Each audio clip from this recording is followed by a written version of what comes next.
Alrighty, so apparently Singapore has found a new way to deal with scammers, and it goes a little something like this.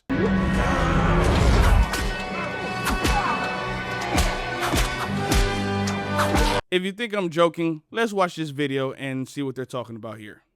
190,000 cases at a cost of nearly $3 billion in the last 5 years.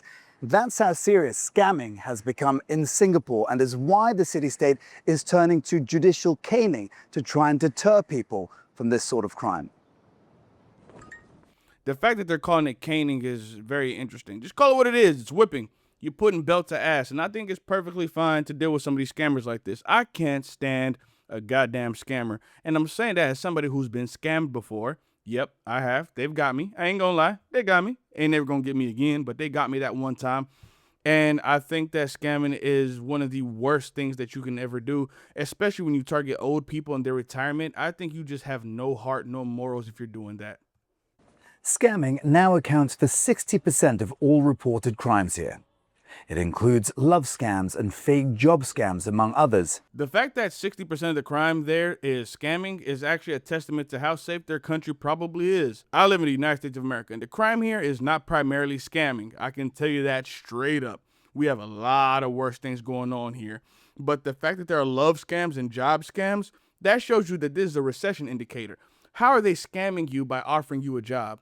When I was a kid, the scams were like, you just want an iPhone, you just want a car, you just want $1,000. Now they're scamming you by saying, hey, man, you want a job? you want a wife? You want a girlfriend? That shows you that we are in the end days, my friends.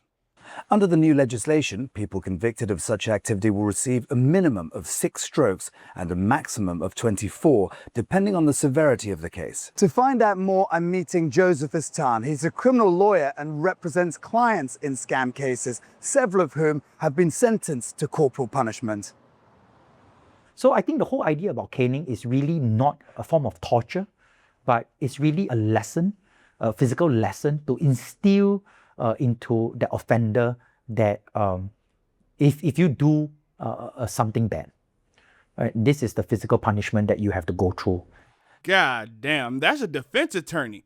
That's the guy that represents the criminals. And he's saying, hey, look, man, if you do the crime, you're going to get this wind. You know what I mean? They're going to get that bum. I promise you, if they brought this to America, which we would never do because we're all sensitive and soft and we think that everybody deserves to be treated with the same amount of rights and No, if they brought this to America, I would apply to be a correctional officer specifically so I could be on the caning detail.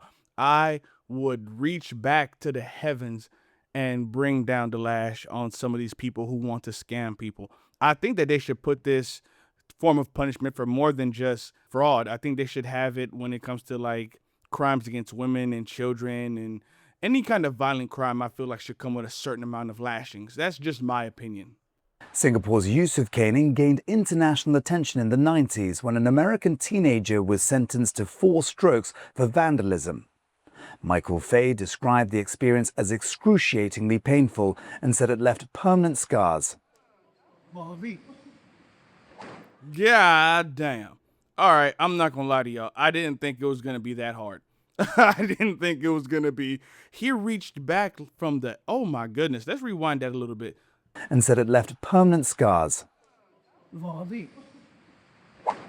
punishment is carried out by a specifically trained prison officer with a 1.2-meter-long rattan cane striking the bare buttocks of the offender under strict medical supervision. You'll be stripped naked. Oh man. Hey, look, he reached up and he got like a good swing. I'm gonna go back and play it again. You'll be able to see he got up on his tippy toes. He got that full rotation. You can tell he either played golf or baseball. This was a good bare swing right buttocks here. of the offender under strict medical supervision. You'll be stripped naked. You'll be tied to a rack, and that is where the caning will be administered. I think the very fact that the Singapore government is introducing caning in scam cases shows a zero tolerance approach. As it should be. I think that this should be the case pretty much everywhere.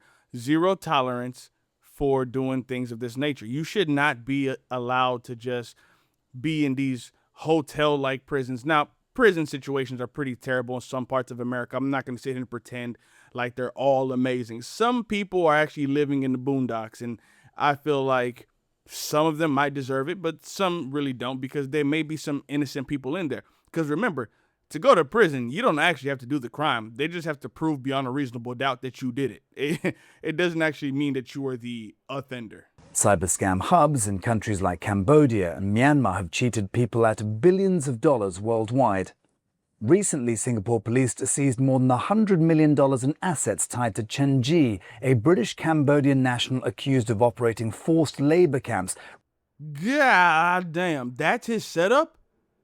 That is the setup for the scam camp? Yeah, whipped him into shape. I mean, whipped him. I know that they said a max of 24 lashings. Give him 30. Give him 30. Because there's no reason you should have an entire compound with the mindset of scamming. If they put this kind of effort into anything else, they would still be successful. I mean, you wouldn't be scamming billions out of people's pockets, but why would you want to live such a dishonorable life anyway? This is crazy. Also, it kind of looks like my military barracks when I was going through basic training. I kind of got PTSD watching this. Let's go ahead and get past this. Running multi-billion-dollar scams. But will caning crack down on the crime? That's hard to say. Still, it sends a clear message. Scammers face stiff punishment in Singapore. Patrick Falk, Al Jazeera, Singapore. Yep, I think this is great. Whoop their ass. Whoop that ass. I think that we need more ass whoopings like this. I think this would bring about very, very, very good change. I think that a change gonna come. Oh, yes, it will. I think that we should start whooping these people. And if we do, I feel like crime would go down in America. I would put it on television. I would put it right after every NBA game, today, or it may be in between the games on commercial break. We have 4 lashings for somebody who decided it was a good idea to try to do a credit card scam to an old lady. And for that, we're going to give him 15 lashings. I said 4, but fuck it, 15.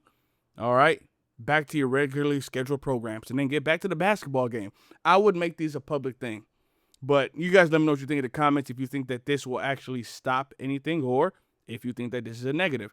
I like to preach freedom, fun, and adventure. And to get freedom, one of the biggest things we could do is put down crime. And one of the best ways to put down crime is to punish it harshly. I said what I had to say. You guys go ahead and be easy.